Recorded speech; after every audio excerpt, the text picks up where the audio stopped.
دین کی معلومات کے لیے چینل کو سبسکرائب کریں۔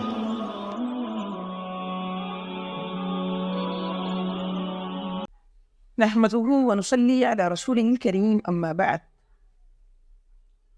محترم سامعین کرام، السلام علیکم ورحمۃ اللہ وبرکاتہ۔ ہمارے یوٹیوب چینل دین کی معلومات پر آپ حضرات کا استقبال ہے۔ آج کی اس ویڈیو میں ہم بات کرنے والے ہیں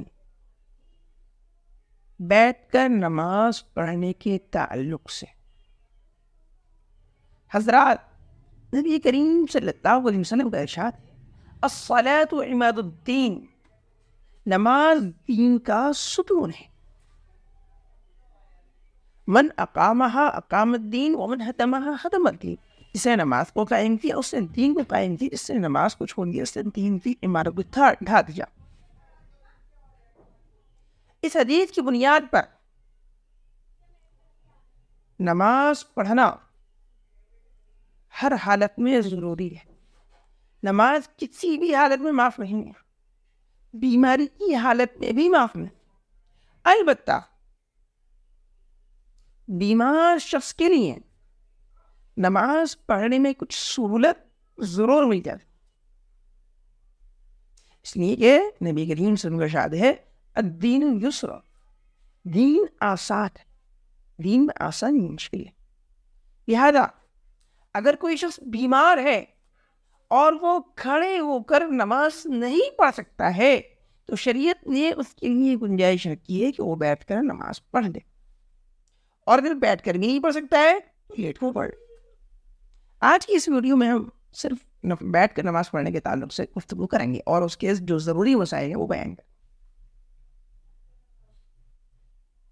لہذا اگر کوئی شخص اتنا بیمار ہو اس میں کھڑے ہونے کی طاقت ہی نہ ہو تو ایسے شخص کی گنجائش ہے کہ وہ بیٹھ کر نماز پڑھے، لیکن نماز ضرور پڑھے، نماز چھوڑے۔ اسی طریقے سے اگر کسی شخص کو کھڑے ہونے سے بہت سخت تکلیف ہوتی ہے تو اس کے لیے بھی اجازت ہے کہ وہ بیٹھ کر نماز پڑھ لے، نماز چھوڑے نہیں گے، پڑھ دو۔ اسی طریقے سے اگر کسی شخص کو یہ اندیشہ ہو کہ اگر اس نے کھڑے ہو کر نماز پڑھی تو اس کی بیماری بہت زیادہ بڑھ جائے گی، ایسے شخص کے لیے بھی اجازت ہے کہ وہ بیٹھ کر نماز پڑھے، لیکن نماز ضرور پڑھے، نماز چھوڑے۔ اسی طرح اگر کسی شخص کو کھڑے ہو کر نماز پڑھنے کی وجہ سے سر میں چکر آتے ہوں اور اسے اندیشہ ہو کہ میں سر چکرانے کی وجہ سے میں گر جاؤں گا تو اس کے لیے بھی اجازت تھی کہ وہ بیٹھ کر نماز پڑھے، لیکن پڑھے ضرور، چھوڑے۔ البتہ اگر کوئی شخص بیٹھ کر نماز پڑھے، کھڑے ہو کر نماز نہیں پڑھ سکتا ہے، بیٹھ کر نماز پڑھ سکتا ہے، وہ بیٹھ کر پڑھ رہا ہے اور اس کے اندر اتنی طاقت ہے کہ وہ رکوع اور سجدہ کر سکتا ہے، تو اس کو چاہیے کہ رکوع میں اتنا جھکے اس سے جو ہے وہ گھٹنوں کے مقابل آ جائے، اور سجدہ اسی طرح سے کرے اس طرح سے ایک تندرست شخص کرتا ہے۔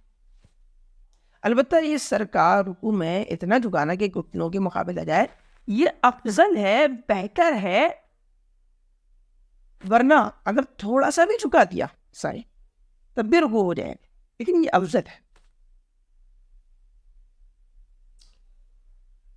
بیٹھ کر نماز پڑھنے کے تعلق سے دوسرا مسئلہ یہ ہے کہ بیٹھے کس طرح سے، تو جان لیجیے کہ شریعت نے اس میں بھرپور گنجائش دی ہے، پالتی مار کر بھی بیٹھ سکتا ہے، پیر پھیلا کر بھی، سہارا لے کر بھی، جس طرح اس کو سہولت۔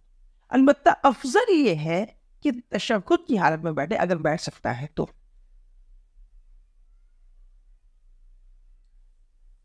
بیٹھ کے نماز پڑھنے کے تعلق سے تیسرا مسئلہ یہ ہے اگر کوئی شخص اتنا بیمار ہے وہ بیٹھ کر نماز تو پڑھ سکتا ہے لیکن رکوع سجدہ نہیں کر سکتا ہے، تو پھر ایسے شخص کے لیے حکم یہ ہے کہ وہ رکوع سجدہ اشارے سے، اور سجدے کا جو اشارہ ہو اس کا وہ رکوع سے زیادہ، یعنی رکوع کے لیے جتنا اشارہ کرے، جتنا جھکے اس سے زیادہ جو ہے وہ سجدے کے لیے جھک جائے، اس کی نماز ہو جائے گی۔ وآخر دعوانا ان الحمد للہ رب العالمین۔